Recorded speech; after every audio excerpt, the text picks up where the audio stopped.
안녕하세요. 김태훈의 현명한 주식투자 방송 시작하겠습니다. 오늘은 메디프론에 대해서 말씀을 드리겠는데요.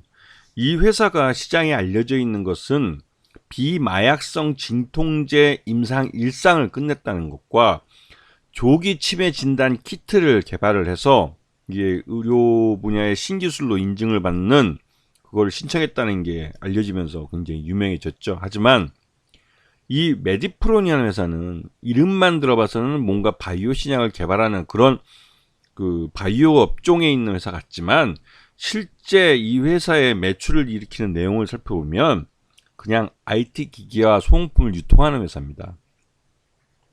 즉 게이밍 마우스나 게이밍 모니터, TV, 공유기, 게이밍 휠, 소형 기전, 그러니까 가전 이런 것들 로지텍이란 브랜드로 유통을 하고 있는 회사고, 이 회사가 지난해 3분기까지 매출액이 315억이 모두 여기서 발생했습니다. 그리고 최근에는 가정식 간편식이라고 해가지고 뭐 떡볶이 같은 것들을 이렇게 미리 만들어 놨다가 밀키트로 만들어서 판매하는 거 있지 않습니까? 그런 사업으로 지금 지난해 3분기까지 한 70억 정도 매출을 일으켰습니다. 그래서 매출 외형이 그래도 300억이 넘는 매출 외형을 갖고 있지만, 이 회사가 주로 공시를 통해 또 뉴스를 통해 알려져 있듯이 이 바이오 신약 개발 쪽에 이 뭐 비마약성 진통제나 아니면 치매 치료제 이런 쪽으로는 아직 연구만 하고 돈만 쓰고 있는 회사죠. 근데 이 알츠하이머 치매 치료제 시장은 굉장히 큰 시장입니다. 이거는 글로벌리 아직 명확한 약이 나오지 않았고 이 환자들이 점점 많아지면서 이게 그 새로운 제약사들의 이 블루오션이 되고 있는 시장이죠. 그리고 특히나 이 치매 시장은 이 선진국병이라고 할 만큼 노인 인구가 많아지는 선진국에서 많이 발병하고 있습니다.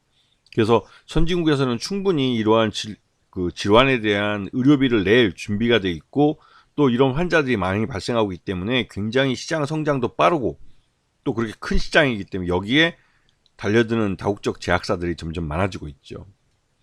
그래서 이 메디프론도 퀀타 매트릭스라는 회사와 함께 알츠하이머 진단 키트를 개발을 했고, 이를 통해 신의료기술로 평가받기 위한 심사를 신청했는데 이게 수정 보완 지시를 받아서 지금 현재 논문을 새로 쓰고 있는 걸로 알려져 있습니다.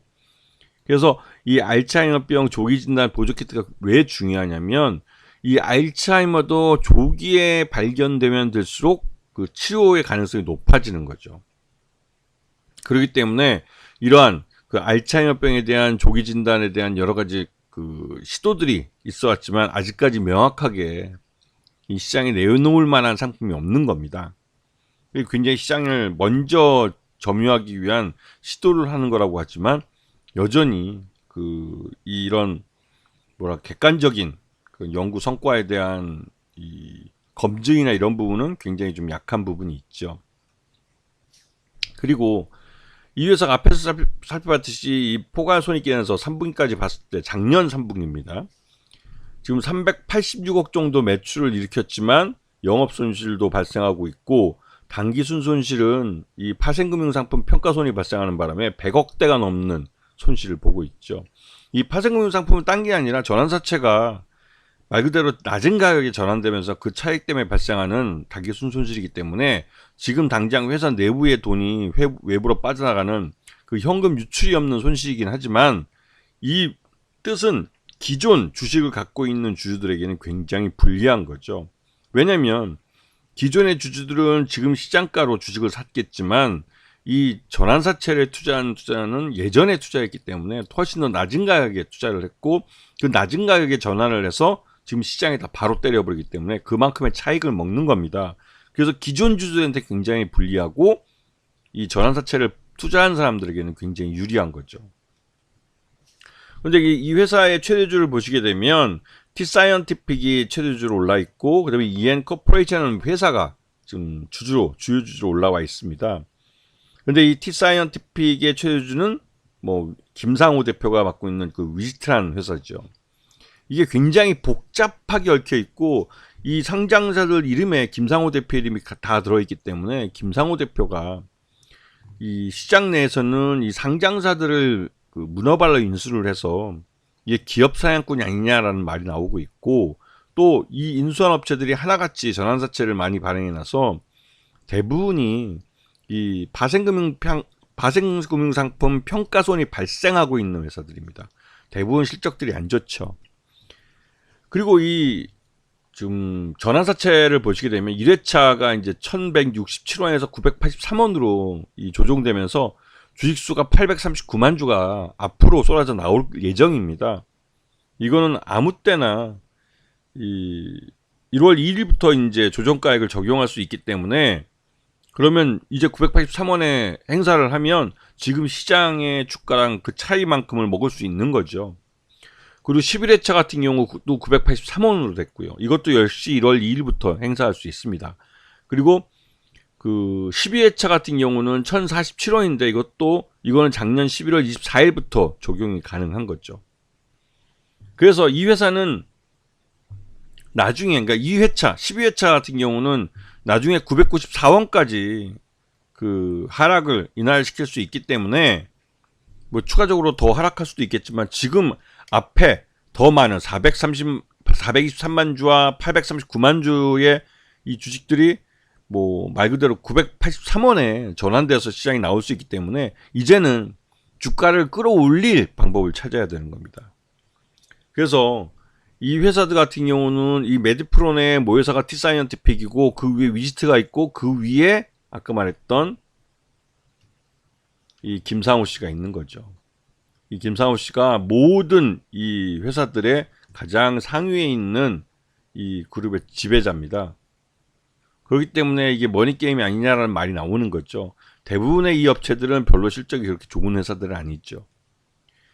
그리고 지금 메디프론 같은 경우도 지난해 이 치매 치료제에 대한 조기 진단 키트에 대한 기대감으로 주가가 급등을 했지만 이후 쭉 흘러내려서 결국은 이 전환사채 전환 가격을 가장 하단까지 1,000원 미만으로 떨어뜨리는 가격까지 흘러내렸고, 그 덕분에 가장 싼 가격에 주식을 전환할 수 있는 상황이 됐습니다. 이제는 이 메디프론 같은 경우는 주식을 끌어올려야 이 전환사채가 주식으로 전환되고, 그에 따라서 이 시장에서 차익을 이 전환사채 투자자들이 가져가야 이 전환사채를 그러니까 조기 상환권이나 이런 것들을 행사하지 않게 되기 때문에 어떤 식으로든 주가를 끌어올릴 가능성이 크죠.